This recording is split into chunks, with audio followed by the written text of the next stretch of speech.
Hello，大家好，我係阿江。有啲人嘅人生係一條直線，努力成功再努力，但有啲人唔係，佢哋會喺中途俾世界放低一次，跌到一個以為再爬唔起嘅位置。而今日呢個人，佢嘅偉大唔係因為佢成功過，係因為佢俾世界唔要之後，佢仲可以再返嚟。佢叫做黑澤明 Kurosawa Akira。黑澤明喺1910年出生喺東京。佢細個讀書係麻麻地，最叻係只不過係畫畫。大概去到1936年，26歲，佢當時入咗東寶電影度做助理。拍戲嘅初期根本就冇人睇好佢，因為佢唔係最叻嗰個，亦都唔係最靚仔嗰個。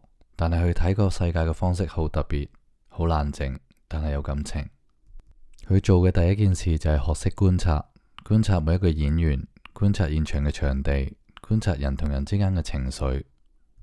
因為佢相信一樣嘢，電影唔係講故事，係講人遇到世界嘅時候嘅反應。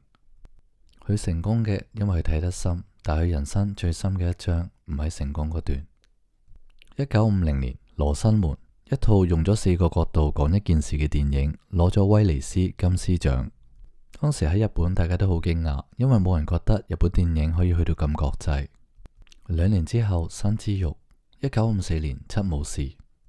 再之後有嘅係蝴蝶巢城、用心棒。嗰10年，佢改變咗全球導演講故事嘅方式。當時電影《黃昏三鏢客》直接跟咗用心棒去拍攝，而《星球大戰》好多場面其實係受到七武士嘅影響。張藝謀、侯孝賢都會叫佢係老師嘅老師。如果人生只係講成功，到呢度已經結束。但係黑澤明嘅故事最重要嘅部分係佢由高處跌落去嗰一刻開始。去到1960年，日本電影開始變葉天。當時因為電影興起，電影業衰退，觀眾嘅口味變咗，好多年輕嘅導演出現。而黑澤明突然間變咗一個唔適合潮流嘅人。喺1965年，佢拍《紅鬍子》呢套戲，佢拍咗2年，壓力係大到崩潰。拍完之後，東寶直接同佢講：你太過麻煩，我哋唔想再同你合作。而佢跟住連續2部作品喺票房都好慘淡，媒體亦都開始同佢講：你老啦，你唔適合潮流，你拍嘢太大製作，個成本太貴。而對佢打擊最大嘅一句說話係：佢唔係日本。呢句嘢大家可能聽落好似冇乜嘢，但係對於一個藝術家嚟講係好致命嘅傷害。因為本身佢係日本人，但係好大部分嘅日本觀眾話佢唔日本，亦都話佢唔屬於呢度。我相信係因為關於佢拍嘅作品有關。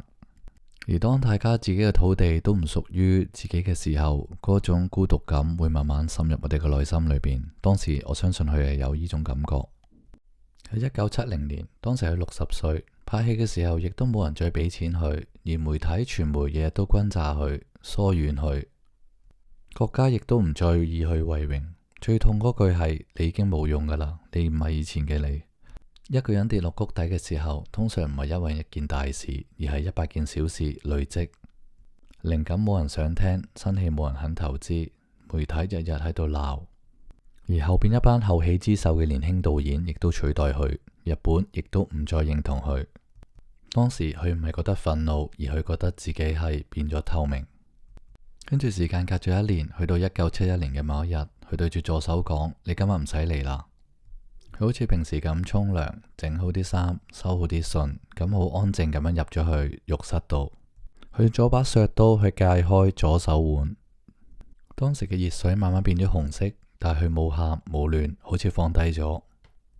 佢嘅自殺唔係衝動，佢覺得係世界唔再需要佢，呢個先係因，自殺係果。如果唔講呢層，觀眾係唔會明白佢點解會慢慢跌落去。佢喺浴缸嗰一陣，個心裏邊淨係得一句：拍電影嘅我已經唔再存在。而當日好在，佢屋企人係早返咗屋企救咗佢。佢醒嗰陣，助手仲問佢：你仲想唔想拍戲？佢淨係細細聲咁講咗一句：如果我仲有力，我仲想試多次。